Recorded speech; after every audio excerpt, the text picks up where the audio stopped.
आदरणीय अध्यक्ष जी, नए संसद भवन का ये प्रथम और ऐतिहासिक सत्र है।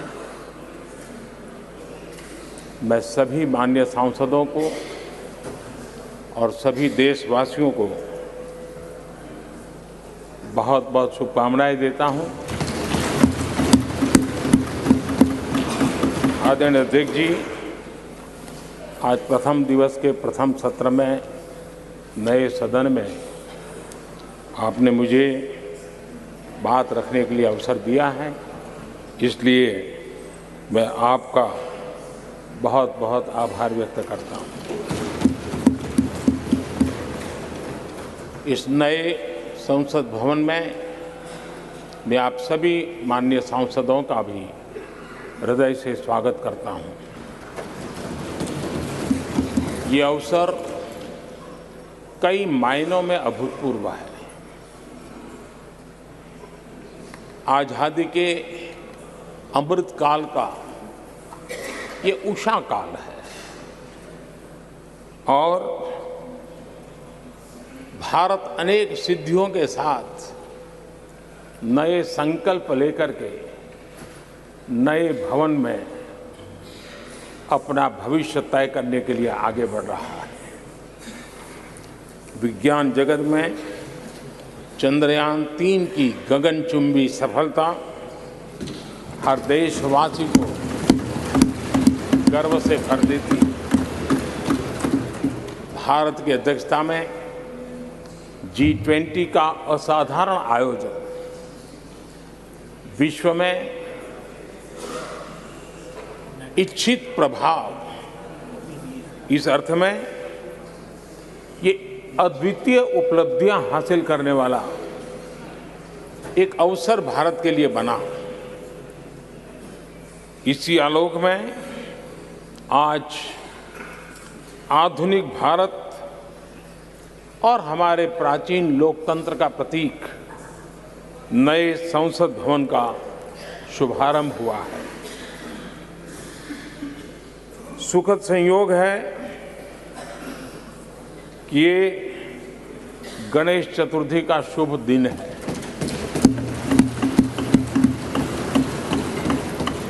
गणेश जी शुभता और सिद्धि के देवता है। गणेश जी विवेक और ज्ञान के भी देवता है। इस पावन दिवस पर हमारा ये शुभारंभ संकल्प से सिद्धि की ओर एक नए विश्वास के साथ यात्रा को आरंभ करने का है। आजादी के अमृतकाल में हम जब नए संकल्पों को लेकर के चल रहे हैं, तब अब जब गणेश चतुर्थी का पर्व आज है, तब लोकमान्य तिलक की याद आना बहुत स्वाभाविक है। आजादी के आंदोलन में लोकमान्य तिलक जी ने गणेश उत्सव को एक सार्वजनिक गणेश उत्सव के रूप में प्रस्तावित करके पूरे राष्ट्र में सुराज्य की आहलेख जगाने का माध्यम बनाया था। लोकमान्य तिलक जी ने गणेश पर्व से सुराज्य की संकल्पना को शक्ति दी। उसी प्रकार से आज ये गणेश चतुर्थी का पर्व लोकमान्य तिलक जी ने स्वतंत्र भारत स्वराज्य की बात कही थी। आज हम समृद्ध भारत गणेश चतुर्थी के पावन दिवस पर उसकी प्रेरणा के साथ आगे बढ़ रहे हैं। सभी देशवासियों को इस अवसर पर फिर एक बार मैं बहुत बहुत बधाई देता हूं। आदरणीय अध्यक्ष जी, आज संवत्सरी का भी पर्व है। ये अपने आप में एक अद्भुत परंपरा है। इस दिन को एक प्रकार से क्षमा वाणी का भी पर्व कहते हैं। आज मिच्छामि दुक्कड़म कहने का दिन है। ये पर्व मन से, कर्म से, वचन से अगर जाने अनजाने किसी को भी दुख पहुंचाया है तो उसकी क्षमा याचना का अवसर है। मेरी तरफ से भी पूरी विनम्रता के साथ, पूरे हृदय से आप सभी को, सभी सांसद सदस्यों को और सभी देशवासियों को मिच्छामि दुक्कड़म। आज जब हम एक नई शुरुआत कर रहे हैं तब हमें अतीत की हर कड़वाहट को भुलाकर आगे बढ़ना है। इस स्पिरिट के साथ जब हम यहां से हमारे आचरण से, हमारी वाणी से, हमारे संकल्पों से जो भी करेंगे देश के लिए, राष्ट्र के एक एक नागरिक के लिए वो प्रेरणा का कारण बनना चाहिए और हम सबको इस दायित्व को निभाने के लिए भरसक प्रयास भी करना चाहिए।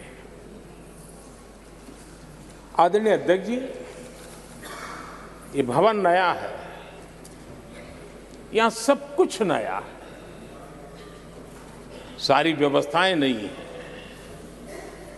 यहां तक आपके सब साथियों को भी आपने एक नए रंग रूप के साथ प्रस्तुत किया है।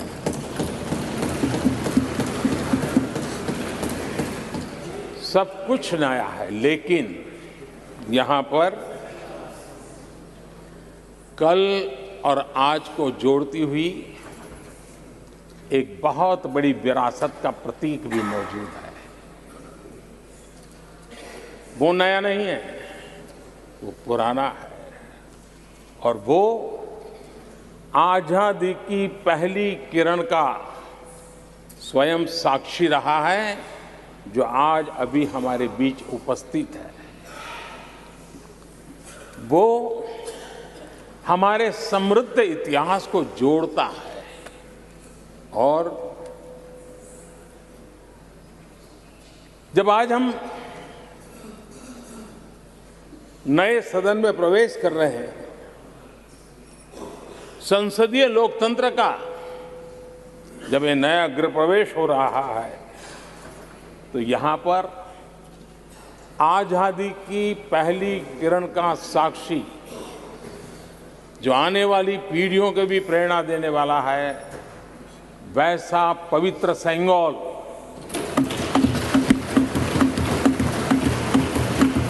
और ये वो सेंगोल है जिसको भारत के प्रथम प्रधानमंत्री पंडित नेहरू का स्पर्श हुआ था। ये पंडित नेहरू के हाथों में पूजा विधि कर करके आजादी के पर्व का प्रारंभ हुआ था और इसलिए एक बहुत महत्वपूर्ण अतीत को उसके साथ ये सेंगोल हमें जोड़ता है। तमिलनाडु की महान परंपरा का वो प्रतीक तो है ही, देश को जोड़ने का भी, देश की एकता का भी वो प्रतीक है। और हम सभी माननीय सांसदों को हमेशा जो पवित्र सेंगोल पंडित नेहरू के हाथ में शोभा देता था, वो आज हम सब की प्रेरणा का कारण बन रहा है। इससे बड़ा गर्व क्या हो सकता है। आदरणीय अध्यक्ष जी, नए संसद भवन की भव्यता आधुनिक भारत के महिमा को भी मंडित करती है। हमारे श्रमिक, हमारे इंजीनियर्स, हमारे कामगारों, उनका पसीना इसमें लगा है और कोरोना काल में भी उन्होंने जिस लगन से इस काम को किया है, क्योंकि मुझे कार्य जब चल रहा था तब उन श्रमिकों के बीच आने का बार बार मौका मिलता था और खास करके मैं उनके स्वास्थ्य को लेकर के उनसे मिलने आता था। लेकिन ऐसे समय भी उन्होंने इस बहुत बड़े सपने को पूरा किया। आज मैं चाहूँगा कि हम सब हमारे उन श्रमिकों का, हमारे उन कामगारों का, हमारे इंजीनियर्स का हृदय से धन्यवाद करें, हृदय से, क्योंकि उनके द्वारा निर्मित भावी पीढ़ियों को प्रेरणा देने वाला है।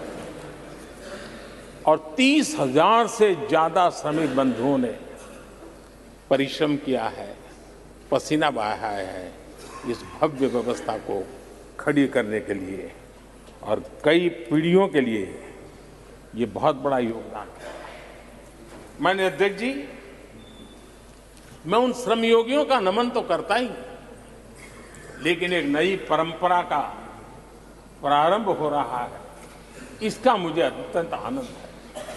इस सदन में एक डिजिटल बुक रखी गई है, जिस डिजिटल बुक में उन सभी श्रमिकों के पूरा परिचय इसमें रखा गया है, ताकि आने वाली पीढ़ियों को पता चलेगा कि हिंदुस्तान के किस कोने से कौन श्रमिक ने आकर के इस भव्य इमारत को, यानी उनके पसीने को भी अमरत्व देने का प्रयास इस सदन में हो रहा है। ये एक नई शुरुआत है, शुभ शुरुआत है और हम सब के लिए गर्व की शुरुआत है।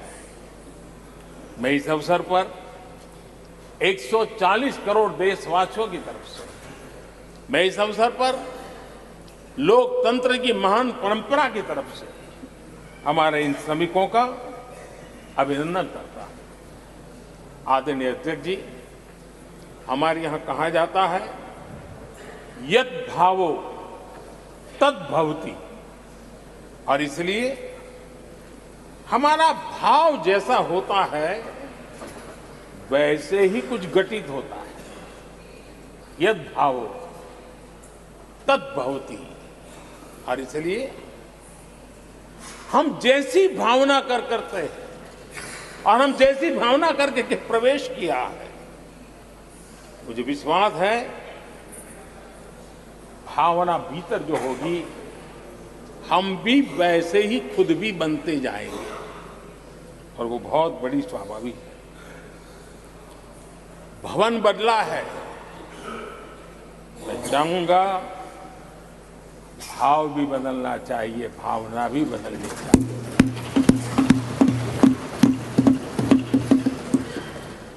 संसद राष्ट्र सेवा का सर्वोच्च स्थान है। ये संसद दलहित के लिए नहीं है।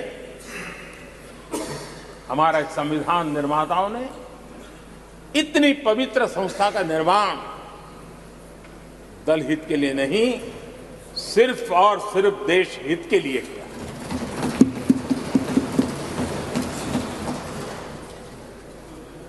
नए भवन में हम सभी अपने वाणी से, विचार से, आचार से संविधान के जो स्पिरिट है उन मानदंडों को लेकर के, नए संकल्पों के अनुसार नई भाव को लेकर के, नई भावना को लेकर के मैं आशा करता हूं। अध्यक्ष जी, आप कल भी कह रहे थे, आज भी कह रहे थे, कभी स्पष्ट कह रहे थे, कभी थोड़ा लपेट कर भी कह रहे थे, हम सांसदों के व्यवहार के संबंध में मेरी तरफ से आपको आश्वासन देता हूं कि हमारा पूरा प्रयास रहेगा और मैं चाहूंगा कि सदन के नेता के नाते हम सभी सांसद आपकी आशा अपेक्षा में खरे उतरें, हम अनुशासन का पालन करें, देश हमें देखता है, आप जैसा दिशा निर्देश करें। लेकिन माननीय अध्यक्ष जी, अभी चुनाव तो दूर है और जितना समय हमारे पास बचा है इस पार्लियामेंट के, मैं पक्का मानता हूं कि यहां जो व्यवहार होगा ये निर्धारित करेगा कि कौन यहां बैठने के लिए व्यवहार करता है और कौन वहां बैठने के लिए व्यवहार करता है।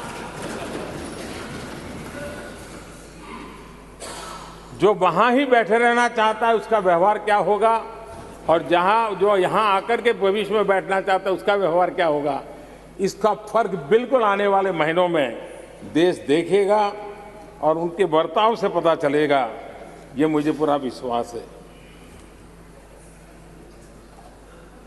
आदरणीय अध्यक्ष जी, हमारे यहाँ वेदों में कहा गया है, सम्यच्च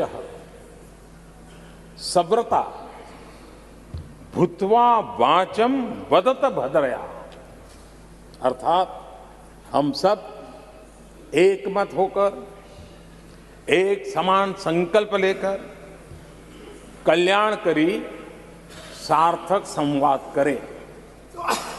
यहां हमारे विचार अलग हो सकते हैं, विमर्श अलग हो सकते हैं, लेकिन हमारे संकल्प एकजुट ही होते हैं, एकजुट ही रहते हैं, और इसलिए हमें उसकी एकजुटता के लिए भी भरपूर प्रयास करता रहना चाहिए। आदरणीय अध्यक्ष जी, हमारी संसद ने राष्ट्रहित के तमाम बड़े अवसरों पर ही इसी भावना से काम किया है। न कोई इधर का है न उधर का है, सब कोई राष्ट्र के लिए करते रहे। मुझे आशा है कि इस नई शुरुआत के साथ इस संवादीय के वातावरण में और इस संसद के पूरे डिबेट में हम उस भावना को जितनी ज्यादा मजबूत करेंगे, हमारी आने वाली पीढ़ियों को अवश्य हम प्रेरणा देंगे। संसदीय परंपराओं की जो लक्ष्मण रेखा है, उन लक्ष्मण रेखा का पालन हम सबको करना चाहिए, और वो स्पीकर महोदय की अपेक्षा को हमें जरूर पूरा करने की कोशिश करनी चाहिए। आदरणीय अध्यक्ष जी, लोकतंत्र में राजनीति, नीति और शक्ति का इस्तेमाल ये समाज में प्रभावी बदलाव का एक बहुत बड़ा माध्यम होता है, और इसलिए स्पेस हो या स्पोर्ट्स हो, स्टार्टअप्स हो या सेल्फ हेल्प ग्रुप हो, हर क्षेत्र में दुनिया भारतीय महिलाओं की ताकत देख रही है। G20 की अध्यक्षता, विमेन लेड डेवलपमेंट की चर्चा आज दुनिया इसका स्वागत कर रही है, स्वीकार कर रही है। दुनिया समझ रही है कि सिर्फ महिलाओं के विकास की बात इनफ नहीं है। हमें मानव जाति की विकास यात्रा में उस नए पड़ाव को अगर प्राप्त करना है, राष्ट्र के विकास यात्रा में हमने नई मंजिलों को पाना है, तो ये आवश्यक है कि विमेन लेड डेवलपमेंट को हम बल दें। और G20 में भारत की इस बात को विश्व ने स्वीकार किया है। महिला सशक्तिकरण की हमारी हर योजना ने महिला नेतृत्व करने की दिशा में बहुत सार्थक कदम उठाए हैं। आर्थिक समावेश को ध्यान में रखते हुए जनधन योजना शुरू की। 50 करोड़ लाभार्थियों में से भी अधिकतम महिला बैंक अकाउंट के धारक बनी है। ये अपने आप में बहुत बड़ा परिवर्तन भी है, नया विश्वास देता है। जब मुद्रा योजना रखी, ये देश गर्व कर सकता है कि उसमें बिना बैंक गारंटी 10 लाख रुपए की लोन देने की योजना, और उसका लाभ पूरे देश में सबसे ज्यादा महिलाओं ने उठाया। महिला एंटरप्रेन्योर का एक पूरा वातावरण देश में नजर आया। पीएम आवास योजना, पक्के घर, ये भी उसकी रजिस्ट्री ज्यादातर महिलाओं के नाम हुई, महिलाओं का मालिकाना हक बना। आदरणीय अध्यक्ष जी, हर देश की विकास यात्रा में ऐसे माइलस्टोन आते हैं जब वो गर्व से कहता है कि आज के दिन हम सब ने नया इतिहास रचा है। ऐसे कुल पल जीवन में प्राप्त होते हैं। और आदरणीय अध्यक्ष जी, नए सदन के प्रथम सत्र के प्रथम भाषण में मैं बड़े विश्वास और गर्व से कह रहा हूं कि आज की ये पल, आज का ये दिवस, संवत्सरी हो, गणेश चतुर्थी हो, उससे भी आशीर्वाद प्राप्त करते हुए इतिहास में नाम दर्ज करने वाला समय है।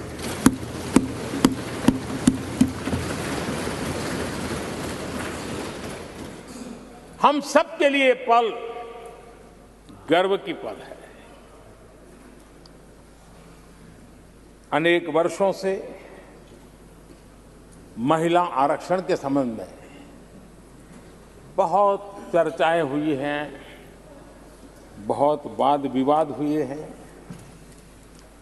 महिला आरक्षण को लेकर संसद में पहले भी कुछ प्रयास हुए हैं।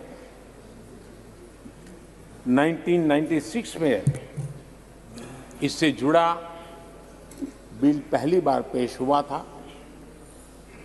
अटल जी के कार्यकाल में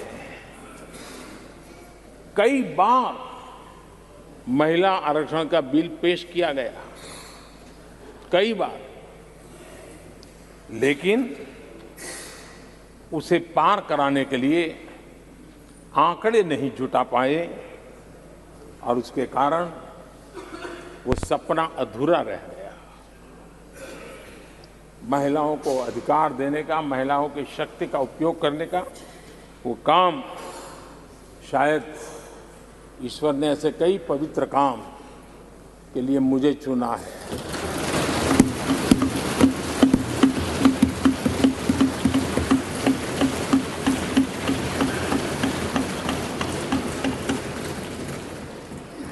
एक बार फिर हमारी सरकार ने इस दिशा में कदम बढ़ाया है।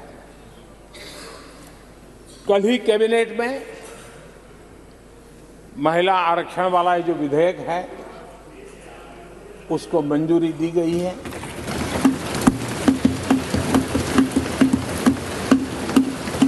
आज 19 सितंबर की ये तारीख इसीलिए इतिहास में अमरत्व को प्राप्त करने जा रहे हैं। आज जब महिलाएं हर सेक्टर में तेजी से आगे बढ़ रही हैं, नेतृत्व कर रही हैं, तो बहुत आवश्यक है कि नीति निर्धारण में, पॉलिसी मेकिंग में हमारी माताएं, बहनें, हमारी नारी शक्ति अधिकतम योगदान दें, ज्यादा से ज्यादा योगदान दें। योगदान ही नहीं, वे महत्वपूर्ण भूमिका निभाएं। आज इस ऐतिहासिक मौके पर नए संसद भवन में सदन की पहली कार्यवाही के रूप में उस कार्यवाही के अवसर पर देश के इस नए बदलाव का आह्वान किया है और देश की नारी शक्ति के लिए सभी सांसद मिलकर के नए प्रवेश द्वार खोल दें। इसका आरंभ हम इस महत्वपूर्ण निर्णय से करने जा रहे हैं। विमेन लेड डेवलपमेंट के अपने संकल्प को आगे बढ़ाते हुए हमारी सरकार आज एक प्रमुख संविधान संशोधन विधेयक प्रस्तुत कर रही है। इस विधेयक का लक्ष्य लोकसभा और विधानसभाओं में महिलाओं की भागीदारी का विस्तार करने का है। नारी शक्ति बंधन अधिनियम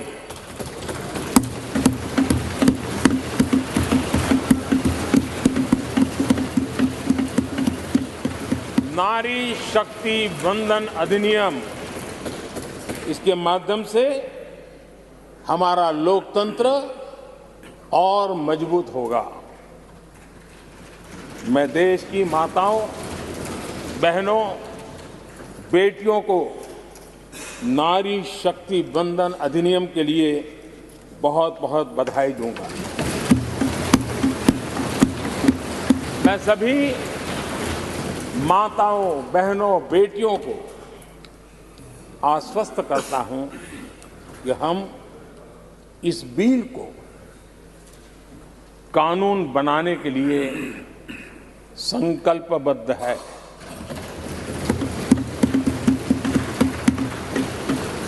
मैं इस सदन में सभी साथियों से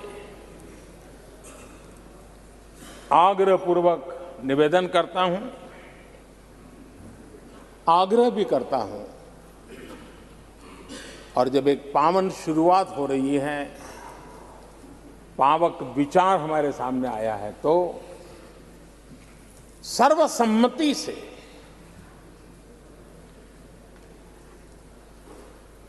जब ये बिल कानून बनेगा तो उसकी ताकत अनेक गुना बढ़ जाएगी।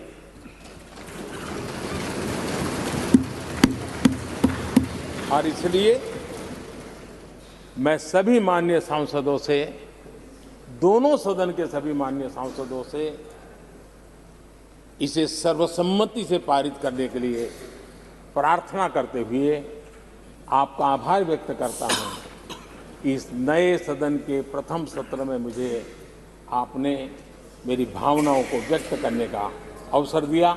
बहुत बहुत धन्यवाद।